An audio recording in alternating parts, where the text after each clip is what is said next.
So just, I mean, the basic thing that we try to do, that's probably also the most difficult thing that we try to do, apart from quietening the mind, is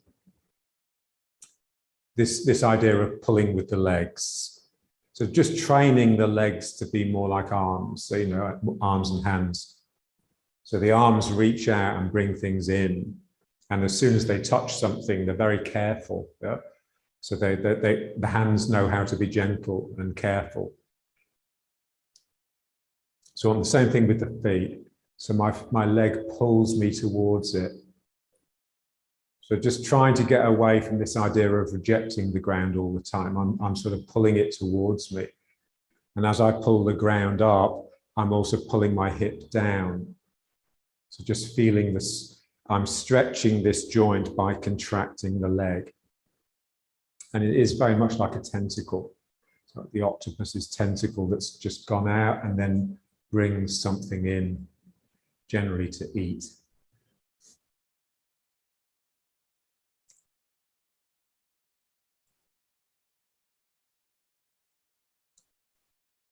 And it's just like training a different mind.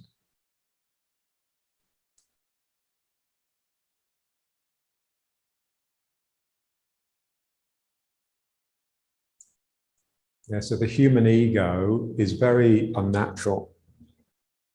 And I think it takes a lot of effort to actually construct one, you know, when you're small.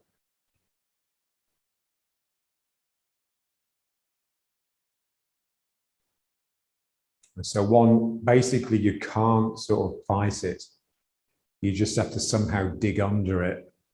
So this is, I think, why sinking is so important in Tai Chi. I mean, largely just to get the center of gravity low so that you're more stable, but also just to allow the ground just to help relax the mind.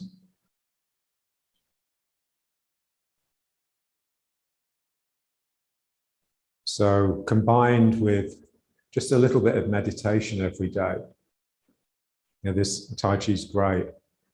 So when you meditate, you're basically just slipping underneath the ego. You know, because your ego is the part of you that's telling you not to meditate. It's telling you that there's so many more interesting things or more pressing things to do. And so by just sitting down and refusing to listen, you sort of slip underneath it, and you just begin to realize there's so many layers of mind beneath the ego that we just never normally notice.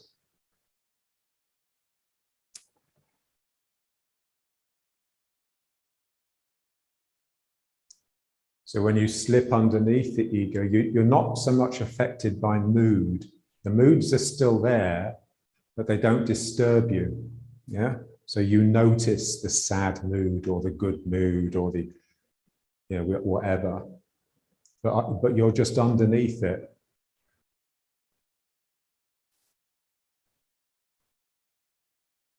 And it's not really a deep place. It's just a very ordinary place. We're always trying to make ourselves special and to make our activities pleasurable. So that's the ego. Slipping underneath them, you just realize that everything's just plain and simple.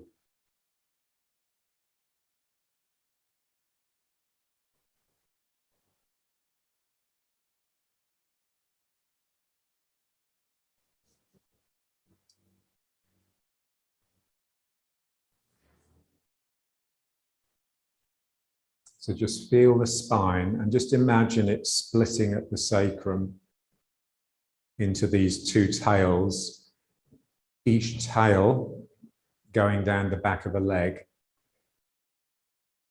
So we just want the bottom of the spine to just blend into the leg so there's no break at the sacrum. So that requires the lower back to become more flexible, and it requires the sacrum to get a sense of movement within it, almost like the 5 bones of which the sacrum is effused. togetherness, just trying to get them to just sort of loosen a little bit.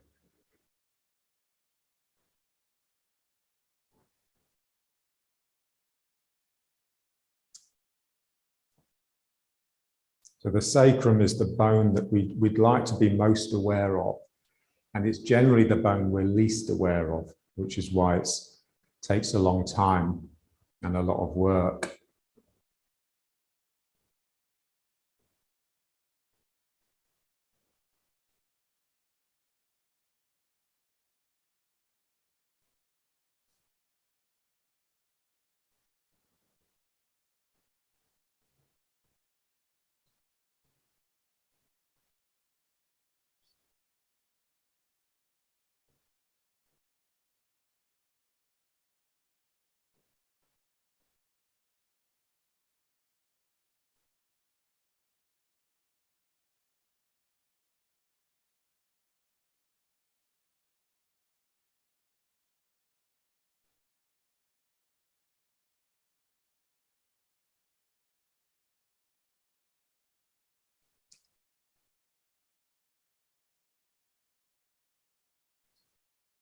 So just feeling the feet like hands. Want them to become really active and really interested in where they are and what's underneath them.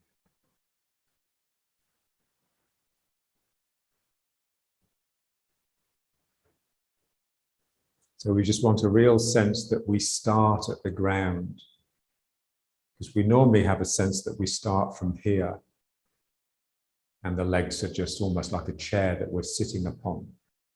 Want to feel the legs really active. They should be more active than the arms. And just as expressive, yeah. It's like the baby when you change its nappy and it expresses pleasure at having its nappy taken off by just kicking its legs furiously, you know. So they're very expressive, the legs, when you let them be.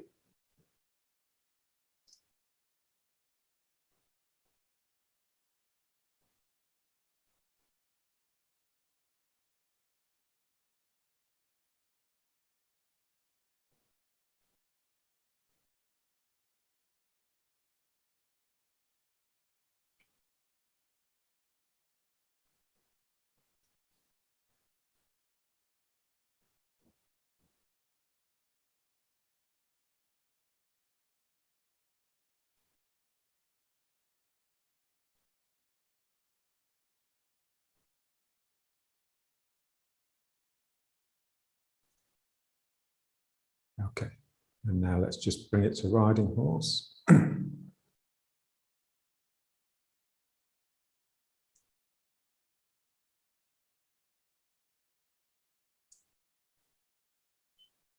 So sink the shoulders.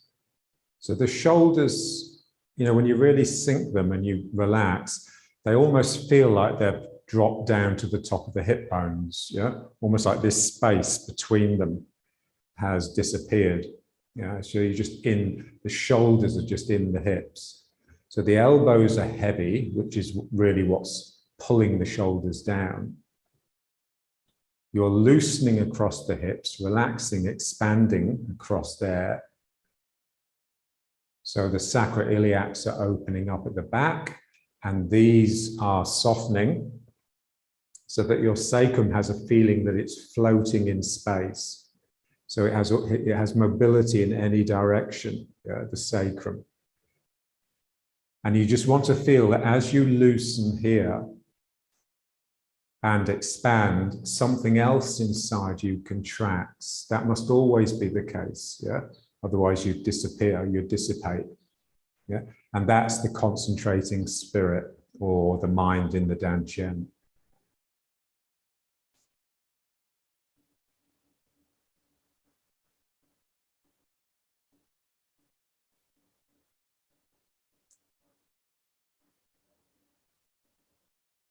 And then just feeling the three ward-offs. So the ward-off in the arms, which is basically a round shape on the horizontal plane. And then the ward-off in the legs, which is a round shape on the vertical plane. Across here. and then the ward off in the spine, which is, and so this feeling that your lower back is not sticking back like this, which it would normally do if you were sort of sitting down. It's coming forward, so it's angling down into the angle of the thighs.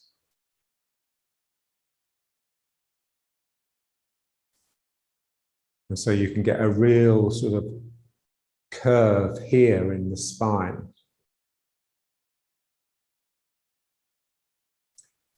So I was working this morning, you know, so I've already done 2 classes today. So, and it just occurred to me that, you know, John always used to say, you know, the first thing you should do in response to the other person is turn the waist. Yeah. But that's not traditional Tai Chi. Yeah. So what Yang Cheng Fu, he only really, there's only one book by him, which is the all about the applications. It's that little thin red book that John had loads of copies of. And no, it's by his son, Yang Xiaozhong. And I was reading it, and he was describing how you yield to a kick. Yeah. So this was like a kick to the knee. You're being kicked to the knee. Yeah. And what he said was the first thing you must do is hollow your chest. Yeah. Now, obviously, hollowing the chest isn't responding to the actual kick, which is coming to your knee. The best thing to do is take your knee out of the way. But what it does, it affects the other person's energy. Yeah. So I really think that's the first thing you should do. The first thing you should do is just draw your back backwards, and that actually gives a sense of the arms coming forwards. Yeah. And so you can see it when Chen Manqing does the form. Yeah. So it's like, you know, he's here. Yeah. And no, like here. Yeah. And so he'll pull the back, and it will just squeeze his hands forwards. Yeah. And so that's the first thing you have to do, really, is it's almost like an aggressive act. The first thing you have to do is actually go forwards to meet the person, but not by doing this, which is obviously going to be confrontational, by drawing your chest in order to expand your hands forwards. Yeah. And what that does, it uses the spine.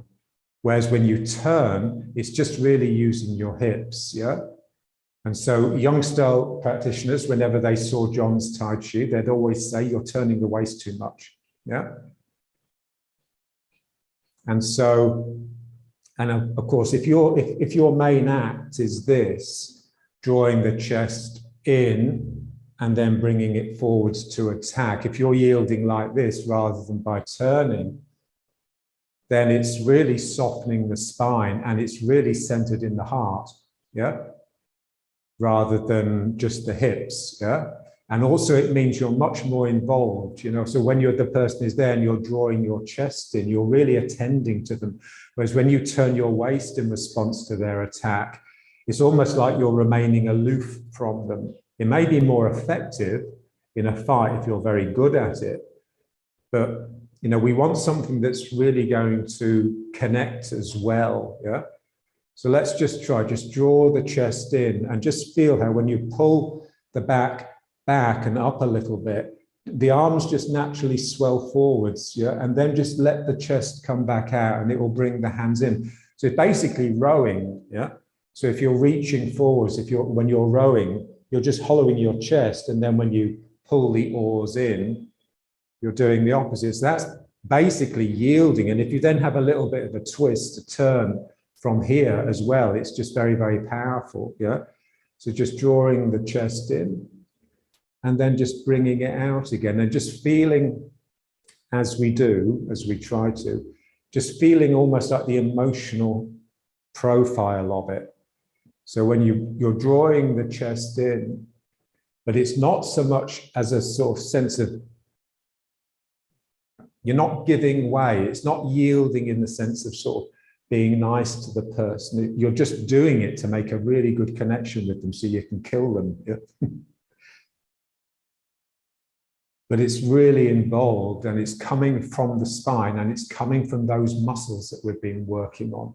You can feel it in the same way that rowing does, yeah? And so here, just being careful that we don't draw our root out of the ground.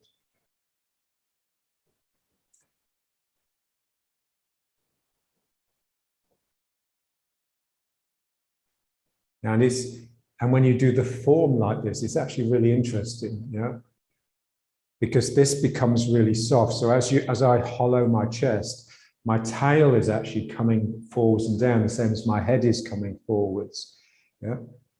And so that the sacrum area becomes very loose. I mean, it gets tired very quickly because we're not used to using it. So we want to stop feeling that we're constructed from here. Yeah, we want to feel as though the spine is really extending down into the legs and we're constructed from the ground, yeah, rather than from here. Because if you're from here, this area just becomes stacked and just a bit too tight. It loses its looseness, yeah. So here you're just like a sort of sapling, you know, like they say in the I Ching, like a young tree that's really bendy and supple, full of sap, juicy. And so, ooh. And it's lovely doing the form like this, but it is tiring. You know, so we have to find, we don't have a teacher, so we have to find the secrets ourselves, yeah? And when you catch something, even if it's like a glimmer, you've got to really, just see, how is this appropriate, yeah? How can I use it?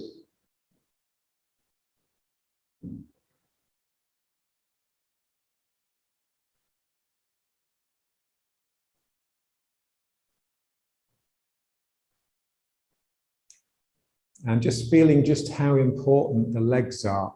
When you could do this sitting down in meditation posture, but it just isn't the same, because here you're just really utilizing the legs as part of the spine.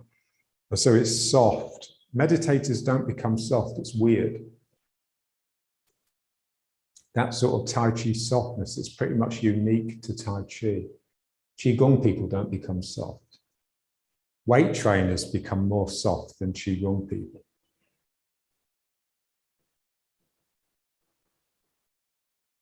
So just feeling it in the chest and the heart. So try not to let it become just a physical exercise. We're doing something physical in order to get the feeling.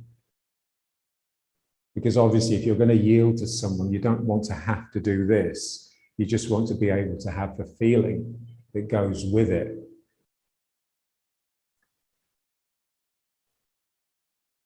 That's it.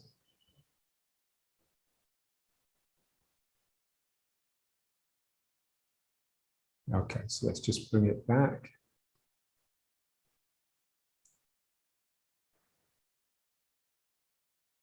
So again, sink the shoulders, heavy elbows, loosen the hips, and concentrate the spirit.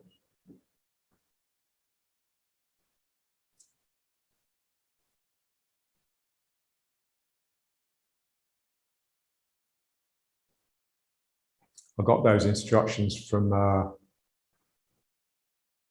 there's a guy called Paul Brenner who translates like old Chinese Kung Fu manuals, yeah, and there's Tai Chi one. And it's really completely changed everything for me, that translation. Not so much, I mean, those instructions are wonderful, but the pictures, the photographs of the guy doing Tai Chi, yeah. Even though it's very different from ours, you can just see something in it. You just see, wow, that's real, yeah. I'll send you the link. Because he's so sunk, he just sort of, his thighs really are parallel to the ground, yeah. and his spine is really bent. And you can just see he's connecting to something, yeah? Whereas ours looks terribly sort of just not connected. You know, it's all sort of floating around in this sort of wanky space, as John would say.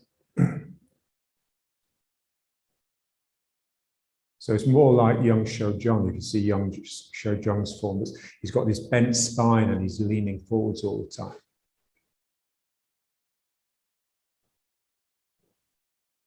Okay, now let's just get these muscles going. They'll already be going a little bit from that previous exercise we did with the hollowing the chest. But now just tightening here, trying not to move the hips and just pulling the elbow.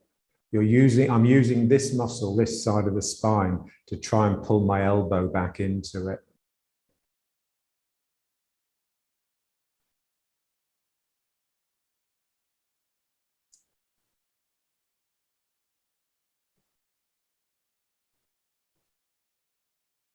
Yeah, so normally when we're in riding horse, we're sort of concerned with the skeletal structure. And now here we're waking up the muscular structure, but not the superficial muscles, not the muscles in the arms and the legs, but the muscles in the lower back and the belly. And they have quite a different mood, a mood that we're not used to. A mood of just tough, determined ruthlessness. So we're just trying to wake that mood, evoke the mood, conjure the mood. So we have to become magicians. We have to be able to conjure energies.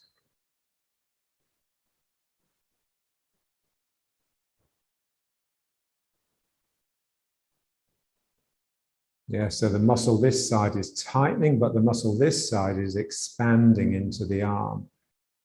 So we also want to feel it in the legs.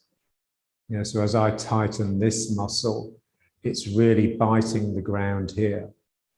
And then this whole side here, this muscle extending down into the leg and up into the arm is just expanding and growing. And then I contract this one and let it expand here.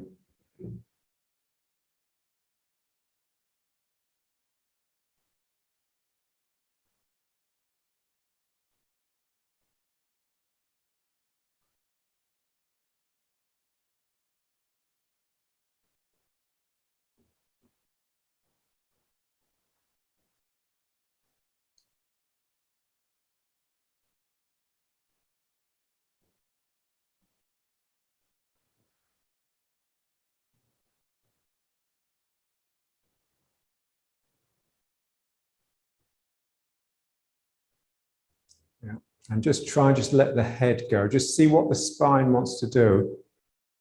We want to just, I think, just get away from keeping the spine straight and vertical.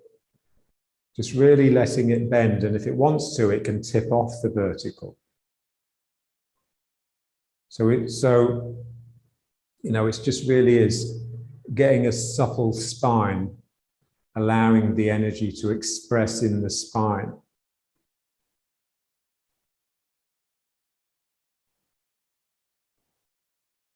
Yeah, so this whole side of my body is sort of shrinking as this muscle tightens, and this whole side of my body is expanding. So it's obviously going to make this happen if you let it.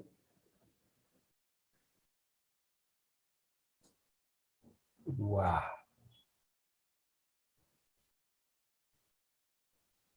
And if you find it difficult just keeping the hips still, then just do it sitting down where your hips are immobilized by the chair.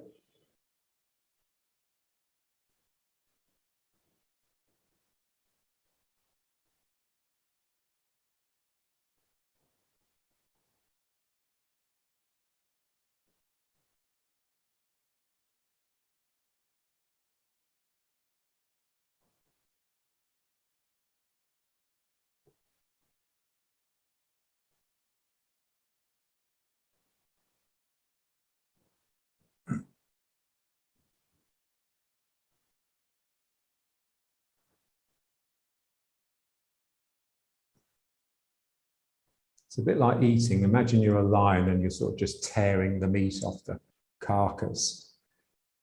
You know, so you've really hunted well, you've really let your energy out and caught some prey, and now you're just tearing it up and consuming it.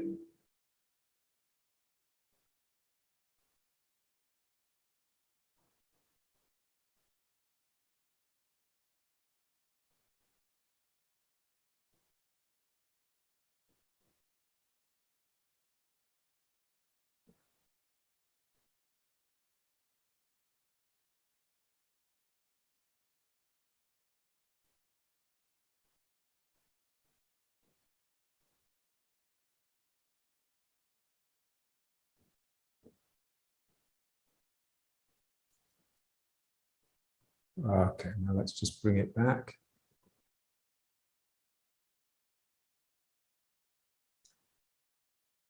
So what we want to feel is that when we use these muscles, it takes us into our power.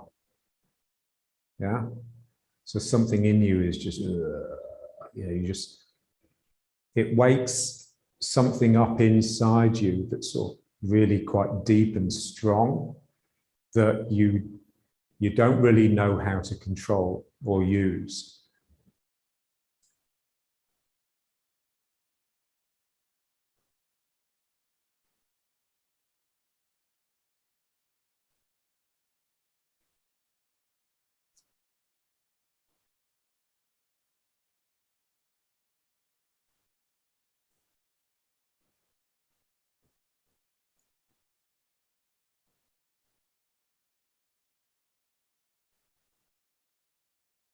Okay.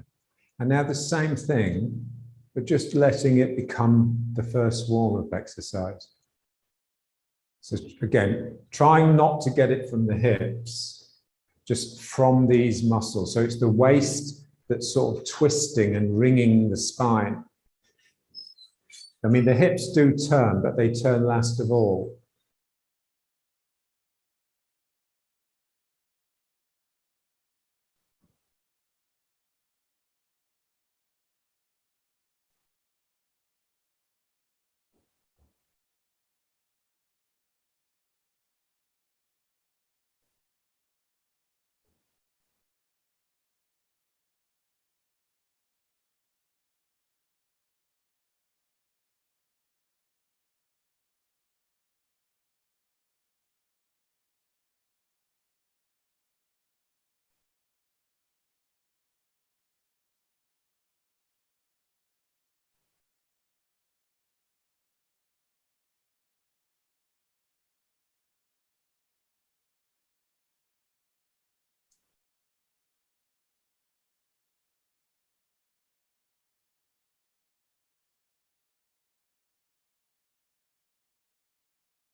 So just feel the two sides, very different.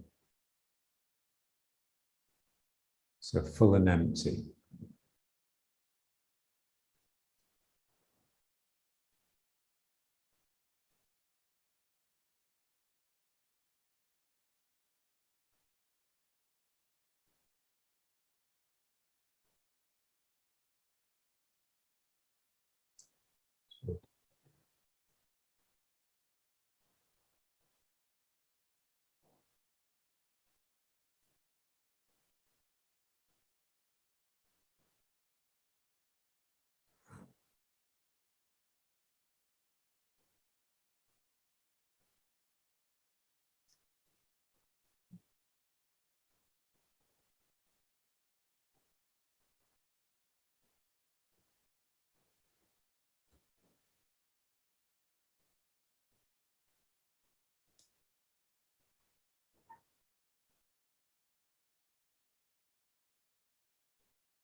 Okay, so let's just bring it back.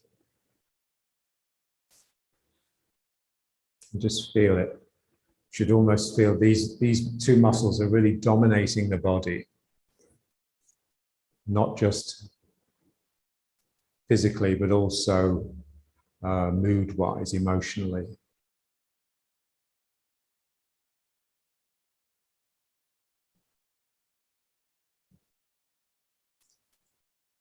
So it's about as non-intellectual as you can get. So it's as far from the head as you can get. So when they really wake up, you basically become a psychopath. Yeah, so you just don't, nothing in you will play by the rules.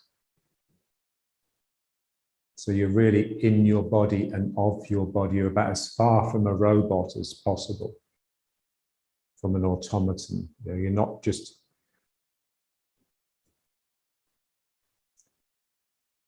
you know, everything, every action, every thought, every breath is an act of power and passion.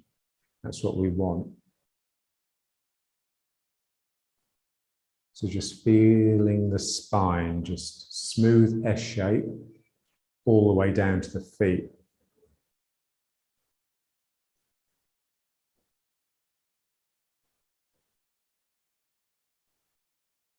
Okay, now let's just go backwards and forwards.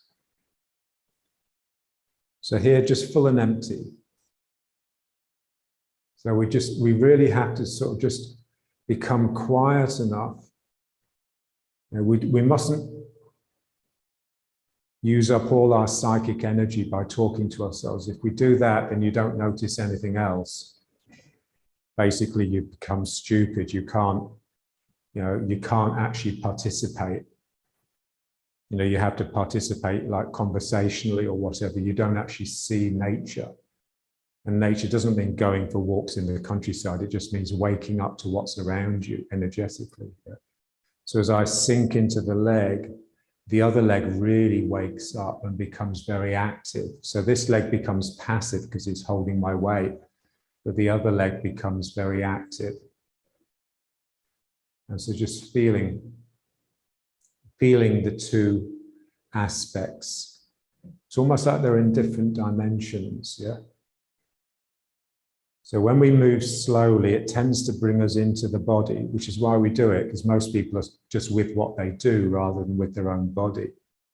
So we need to come to the body, but then we need to really attend to the other side, having come into the body, so that we can do what we do without anxiety, with spirit and passion.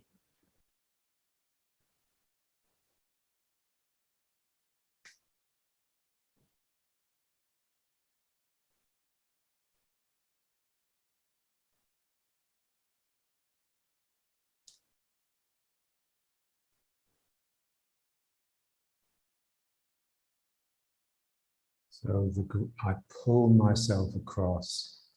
This foot, the more I put the weight in this foot, the more active this foot becomes, and then it just draws me into it. Yeah, if I want to move by straightening this leg, it's always going to be slow and a bit stupid because the leg has just become heavy. So I'm moving with my lightness, which the lightness is very, very active. Ooh.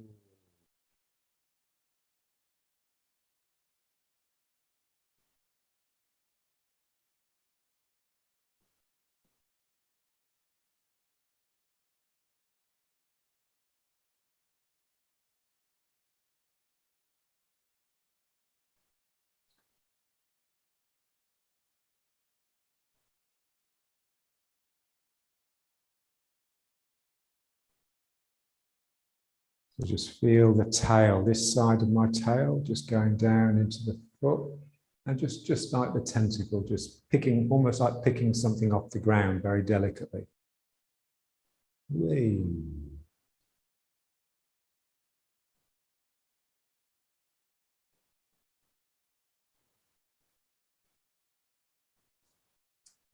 It's one of those things that if you practice it, you get better at it.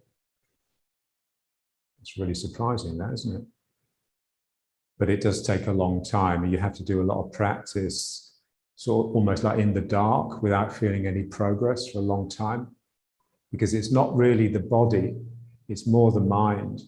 We just need, because the mind of a body that's constructed from the ground is just so different from a mind that's constructed from a body that starts here.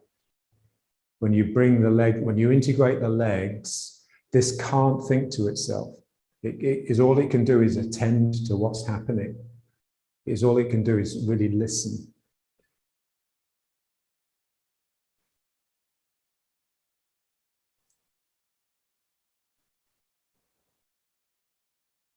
So when you're sitting in meditation, just feel the sitting bones. So they become like your legs. Yeah.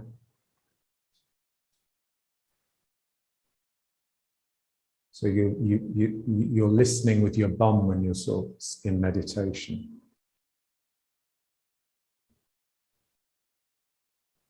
Whoa.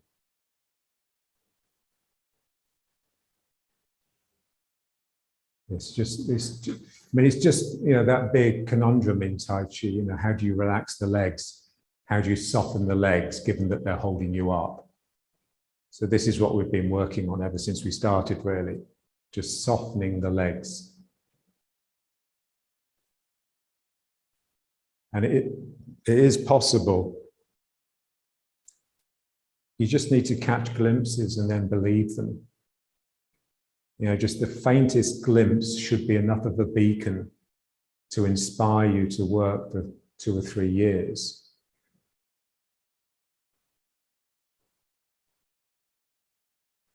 Ooh.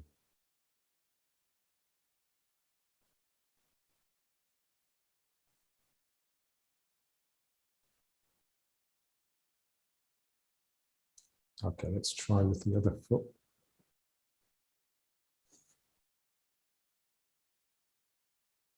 Yeah, just really pulling yourself forwards with the active foot. As I feel the foot, it becomes just a little bit dead and flat, and the other foot really opens up, and then that's the one I pull with. The same, you know, when it's the hand that you reach out with that grabs the apple off the tree and brings it in.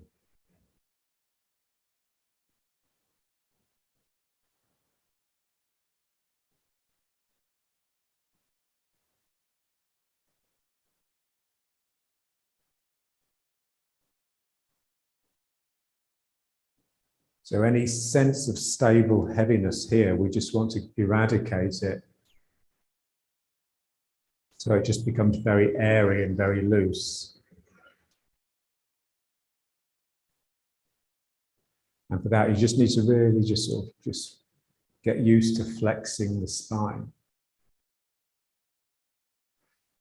Yeah, so in meditation, it's like just feeling the breath, so as though you're breathing with the spine all the time. So it's this sort of action, you know, so you're breathing in, and so there should always be movement in the head when you're meditating. If it's not moving, it's because you're thinking to yourself. Even if you're thinking stillness, it's still thinking. So it should just be very active, but not an artificial act, just the activity of a body that's alive, that's breathing. So, ooh.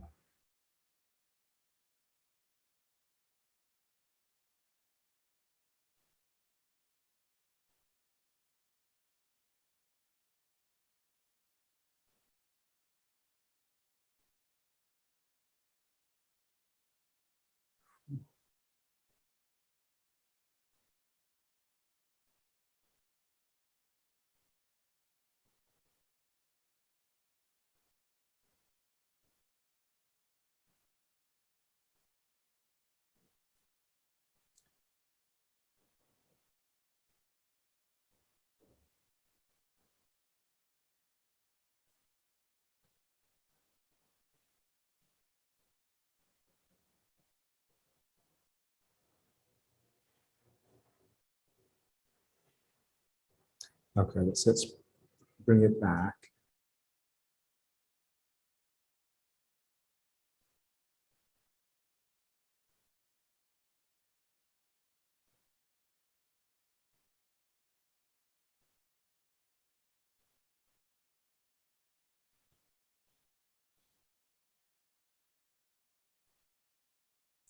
So let's just crouch into the squat just for a minute or so, because this will really sort of round out the back. Yeah.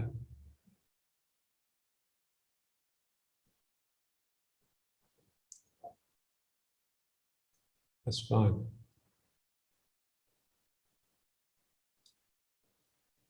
So you want the feeling that the part of your back beneath the min meng is growing and curving up into your heart and chest. You're like you've got a tail that's coming under.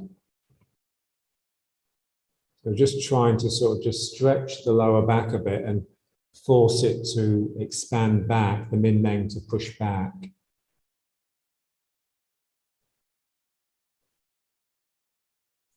So I really feel that, we need to practice this until we're happy. This is the happiest place we are. So we need to get rid of the physical discomfort so that you can really notice how your energy is just really settled and happy when you're close to the ground. When basically you don't have legs anymore, you just have feet and you're sitting on the feet. Yeah.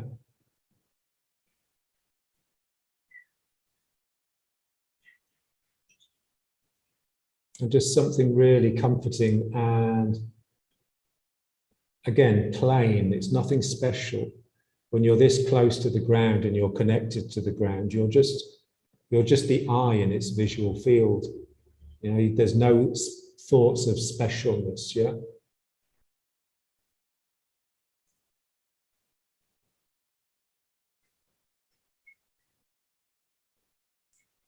So it's like, here when you talk to someone that's sort of new agey or interested in meditation or whatever, the word you hear all the time is amazing.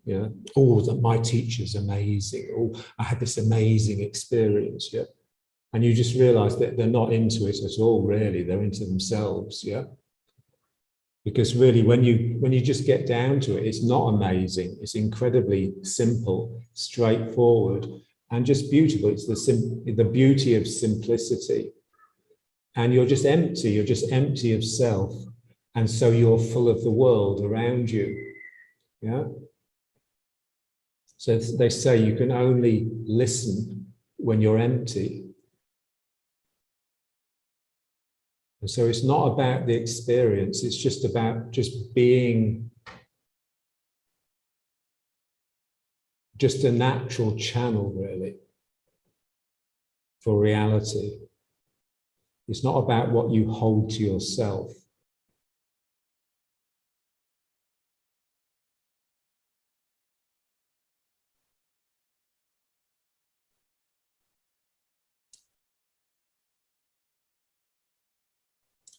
And the Nick Gudge telling us about when he worked in the bank, they got a guy to come in and do the computing for them. And what he did, he was very sneaky. Every fraction of a cent, he snaffled into his own bank account. So within hours, he'd become like a multi-millionaire. I mean, he was discovered. But so it's like that's what we're doing all the time. We're having these experiences and we're keeping a little bit for ourselves. Yeah. And that's what makes the ego grow. That's what the ego is, really. It's just the collection of all these experiences you've had that you just haven't really allowed to pass through.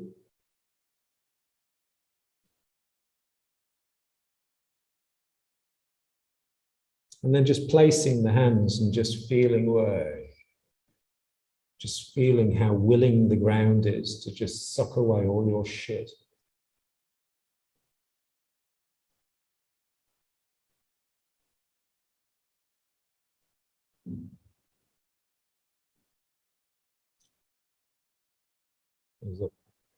There's a funny saying from Heraclitus. He says, corpses should be thrown out quicker than dung.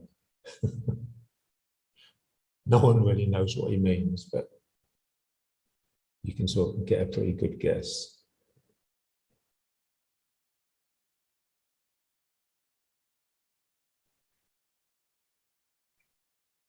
It's just trying to find the dead space inside yourself and just wake it up by just getting energy to flow through, really.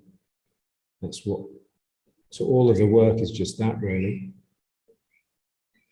Okay, so let's just come up. And now just feel the lower back. It's sort of swelled a little bit. And then you can just let the spine down the legs better.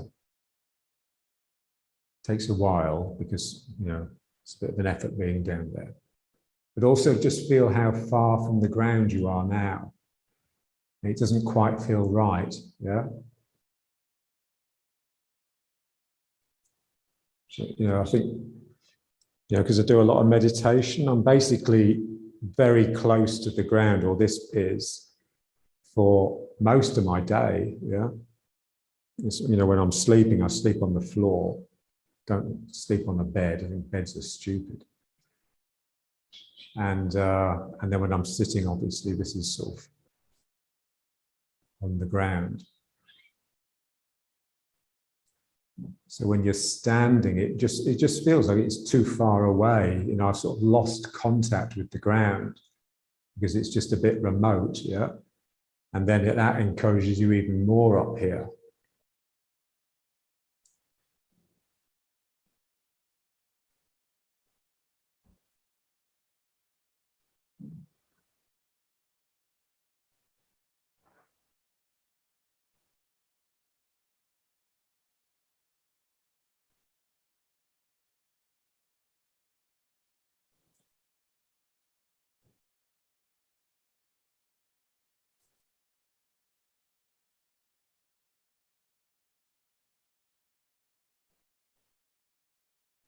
I think the big insight comes, you know, when you realize, and, you know, you have to find it out for yourself. Someone can tell you, but you still have to discover it yourself. That, you know, when you get it right, when you connect to your root, connecting to the ground, it's not just a matter of doing something physical. Something has to happen up here. Something in the mind just has to relax. Yeah. We don't realize it, but we're just blocking all the time. The mind is blocking, because everything that we do should happen quite naturally and quite simply. But we're keeping hold, you know, we've got this tight hold on our spirit. So we're all prisoners of the ego. We're slave to the ego, and the ego isn't us. Yeah, we may think it is. I mean, most people don't realize there's anything else yet, because they never meditate.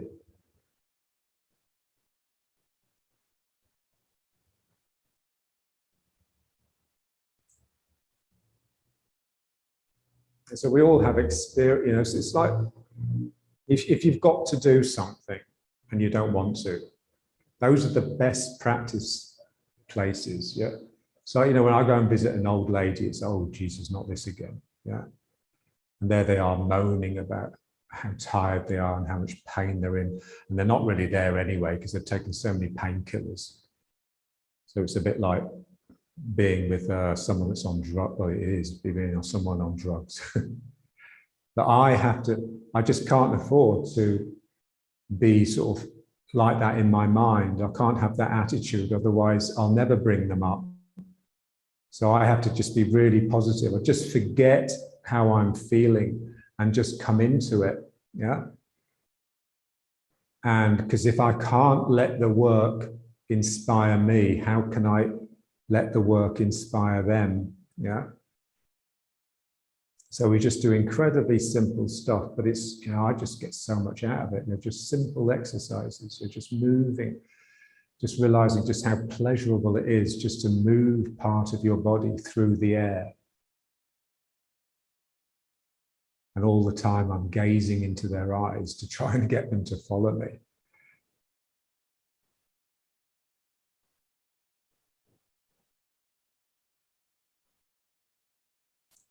But again, it normally really wakes up when we touch,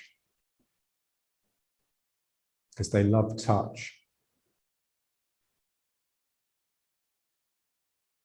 And that's really only when they relax. And I think there's a principle there, you know, you need someone else there in order to really relax. You can work on your own, do your own work, but it's the times that you actually do a little bit of work with someone else. They are the inspiring times. They will give you material that you can then go away and work on your own.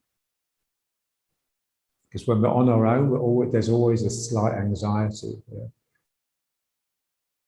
And this is, you know, so this, you come out of that by just conjuring the spirit. But it's difficult. It won't always work.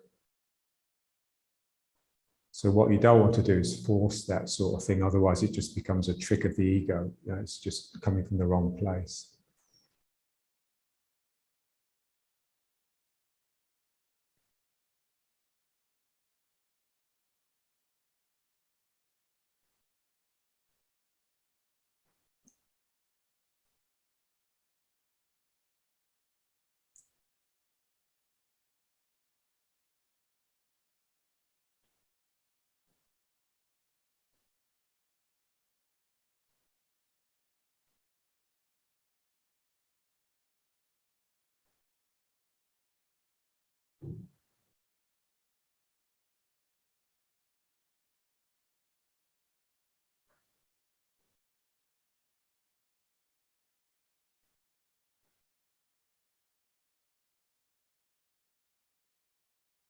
The 100-year-old lady that I work with, you know, she's quite right-wing. And so if ever the conversation gets onto politics, we're normally screaming at each other quite quickly. And last time, you know, she says, oh, let's change the subject. Let's talk about sex instead. Yeah. And so we started talking about sex. And then she says, oh, let's stop. I says, why? You're not a prude, are you? She says, no, but just because I'm 100, it doesn't mean I'm not gagging for it all the time. Yeah.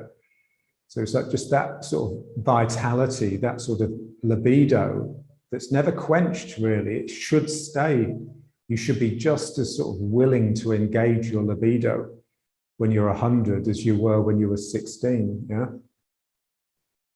And if anything, the libido should become everything. That's all you are. Yeah. You're just sexual energy. Yeah.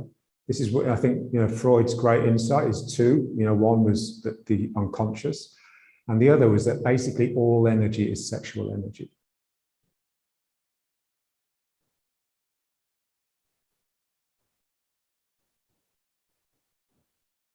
But people don't like to hear that.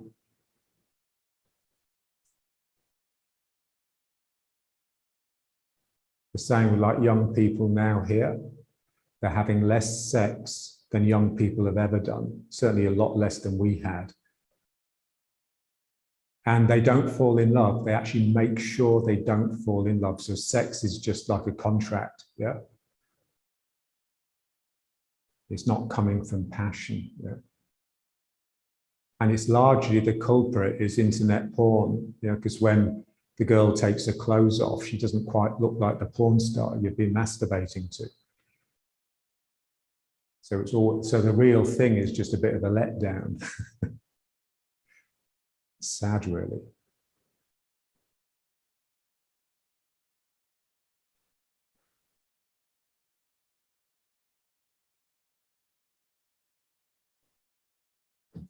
Yeah, so when we get these muscles involved, there's just a sense that you can just relax into this area much better.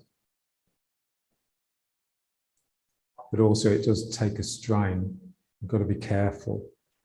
It gets tired and then you can injure yourself. Okay, so let's just bring it up and again, just feel it tightening.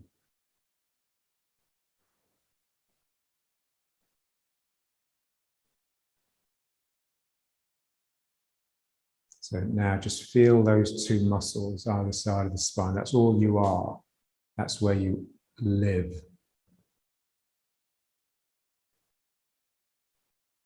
They reach all the way up to the head and they reach all the way down the legs. And they demand a wriggle. Demand like a twisty, turny wriggle.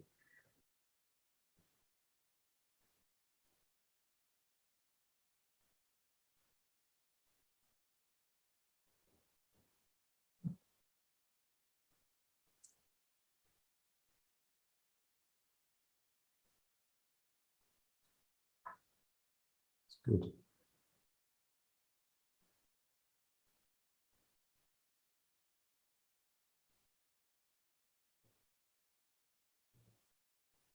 Yeah, so you're either a martial artist or you're a lover. So you either fuck it or you kill it.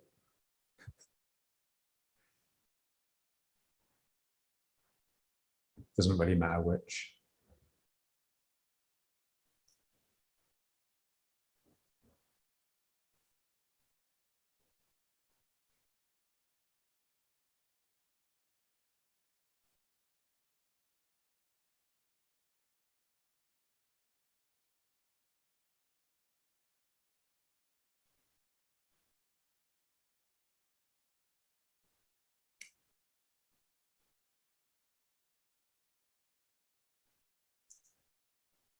So came across a term, elastic wave. It's like almost like an elastic sort of ripply wave that just flows through everything.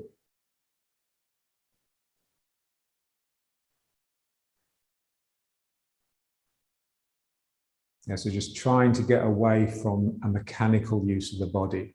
So the ego will always tend to make it mechanical. So the ego is it's sort of just sort of full of itself. Yeah? It's like nowadays you see people drive, whenever someone is driving here on the road, they're always doing something else as well. Somehow it's a bit demeaning to be only driving. Yeah? So they're either listening to the radio, listening to music, listening to a podcast, chatting to friends on the phone. Yeah? So no one's actually, in fact, if you're driving along and suddenly someone drives crazy, it's all you know is they're driving. Yeah? They're not doing anything else. Yeah? So there's a sense that you're just possessed by the one thing.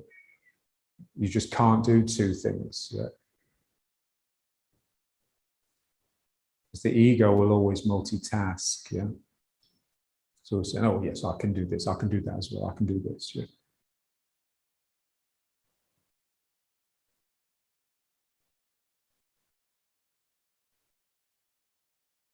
And then it doesn't do any of them that well.